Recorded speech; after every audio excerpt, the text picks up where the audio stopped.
पाकिस्तान एक ऐसा मुल्क जहां बिजली पैदा करने की कुल सलाहियत तकरीबन 45,000 मेगावाट्स है, मगर अफसोस कि इतनी बड़ी कैपेसिटी के बावजूद हम सिर्फ 16,000 से 17,000 मेगावाट्स पैदा कर रहे हैं। नतीजा, मुल्क भर में 8 से 10 घंटे की दर्दनाक लोड शेडिंग। अभी गर्मी का शिद्दत इख्तियार करना बाकी है, मगर आवाम की चीखें अभी से निकल रही हैं। सवाल ये है कि जब हमारे पास बिजली बनाने की सलाहियत मौजूद है तो हम अंधेरों में क्यों हैं? इस तबाही की सबसे बड़ी वजह है IPPs, इंडिपेंडेंट पावर प्रोड्यूसर्स के साथ किए गए वो पुराने मुआहदे जिन्हें कैपेसिटी चार्जेस का नाम दिया गया है। ये ऐसे मुआहदे हैं कि ये प्लांट्स बिजली पैदा करें या ना करें, हुकूमत ने इन्हें अरबों रुपए सालाना अदा करने ही करने हैं।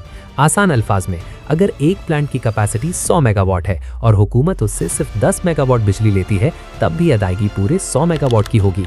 ये कैपेसिटी चार्जेस पाकिस्तान का खजाना धो रहे हैं। सालाना तकरीबन 2500 से 2800 अरब रुपए सिर्फ इन चार्जेस की नजर हो जाते हैं। यही वजह है कि हुकूमत को बार बार IMF के दरवाजे पर दस्तक देनी पड़ती है और सूद का ये बोझ आखिरकार गरीब आवाम की जेब से निकाला जाता है। जब बिजली महंगी हुई तो लोगों ने अपनी मदद आप के तहत सोलर रिवॉल्यूशन का आगाज किया। शहबाज शरीफ हुकूमत ने पहले रिलीफ का वादा किया, नेट मीटरिंग को मुतारिफ करवाया, जिससे मुतासिर होकर लोगों ने अपने जेवर और प्लॉट बेचकर सोलर लगवाया। मगर अफसोस, 2025-26 के बजट में सोलर पैनल्स पर 18% टैक्स लगा दिया गया। जो सोलर पैनल कल तक 16-17 हज़ार का था, वो आज 27,000 तक जा पहुंचा है। सिर्फ यही नहीं, नेट मीटरिंग की पॉलिसी में रद्दोबदल करके अब यूनिट टू यूनिट एक्सचेंज को खत्म किया जा रहा है। अब आप जो बिजली वापडा को देंगे वो सस्ती बिकेगी और जो उनसे लेंगे वो महंगी होगी। दुनिया कहां खड़ी है? चाइना और अमेरिका सोलर में टॉप पर हैं और सर्फिन को भारी सब्सिडीज देते हैं। इंडिया पहले साल ही लागत का तकरीबन 40% सब्सिडी की सूरत में वापस कर देता है। यूके यानी ब्रिटेन सोलर पर टैक्स 0 है और इसे ग्रीन हाउस का दर्जा देकर हौसला अफजाई की जाती है। लेकिन पाकिस्तान, जो दुनिया के उन टॉप 6 मुल्कों में शामिल है जहां सूरज की रोशनी सबसे ज्यादा दस्तयाब है, 3200 मेगावाट बिजली पैदा करने वाले 4 लाख से जायद सोलर सर्फिन, जो हुकूमत के 3 अरब डॉलर्स बचा रहे हैं, उन्हें रिलीफ देने के बजाय मजीद निचोड़ा जा रहा है। मुस्तकबिल अब लिथियम बैटरीज और ऑफ ग्रिड सिस्टम का है। लोग मजबूरन वापडा को टाटा बाय बाय कह रहे हैं।